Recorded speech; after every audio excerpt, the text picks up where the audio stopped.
चलो गाइस, आज मैं आपको ना अपने बारे में कुछ बताती हूँ। पता है ये मंथ ना हमारे लिए इतना बुरा है ना, इतना बुरा। आपको पता है 14 तारीख को ना मैं हमारी यशु को ब्रेन अटैक हुआ था। उसके बाद हमारी पूरी लाइफ ना उथल पुथल हो गई थी, मतलब कुछ पता नहीं लग रहा था। एक साल भर तो ऐसा लगा ना कि मतलब सब कुछ खत्म हो गया है, कुछ भी नहीं बचा है। और आपको पता है ये वाली फ्रॉक ना यशु को चाचू लेके आया था, जब नैना देवी गए थे, सारे जितने भी ड्राइवर थे ना सब गए थे। सबसे पहले बहुत बहुत धन्यवाद, बहुत सुंदर लग रही थी। जैसे हम हॉस्पिटल पहुंचे ना तो हमारी पर्ची बना दी थी एक दीदी ने। सबसे पहले बहुत बहुत थैंक यू। अगर उनकी परमिशन होगी तो मैं पक्का वीडियो बनाऊंगी, पर परमिशन लेके ही बनाऊंगी। और फिर यशु को बाहर बिठा के मैं चली गई थी पर्ची अंदर इस रूम में देने, जहाँ पे इसका हाइट वेट होना था। सब कुछ करवा के हम निकल गए उस्ताद जी आगे पार्किंग से गाड़ी लगा के। और फिर यशु को सबसे पहले चप्पल दिखाई क्योंकि उस टाइम वो सोई थी। फिर यशु को बहलाने के लिए उस्ताद जी लगे यशु को टॉफी खिलाने, क्योंकि मुझे जाना था यशु का एडमिशन करवाने। जो मैं निकल गई फिर, क्योंकि यशु फिर पीछे दौड़ती है कि मैं भी जाऊंगी।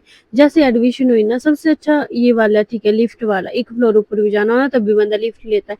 पता है क्यों? क्योंकि एक फ्लोर 10 बार भी चढ़ना हो ऊपर नीचे तो सोचो कितने फ्लोर हो गए, तो लिफ्ट वाला अच्छा है। फिर यहाँ पे जैसे हम ट्रीटमेंट रूम में आ गए ना, तो यशु इतना डर रही थी ना, देखो नीचे भी नहीं उतर रही थी, इस बेड पे भी नहीं।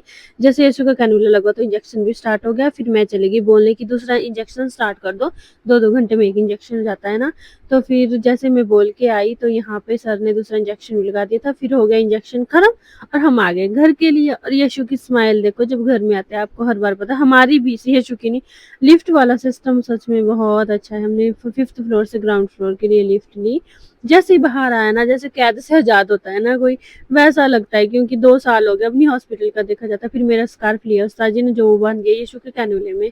और यशु खा रही थी एप्पल और मैं भी बैठ गई गाड़ी में, क्योंकि घर जाना था। फिर हमने रास्ते में शेक पिया और यशु को दी आइसक्रीम, क्योंकि यशु को आइसक्रीम बहुत ज़्यादा पसंद है।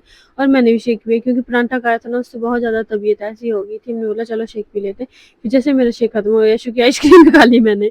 यशु मेरे को ना किसी भी नहीं दे रही थी, बहुत ज़्यादा वो कर रही थी, गुस्सा कर रही थी मेरे ऊपर।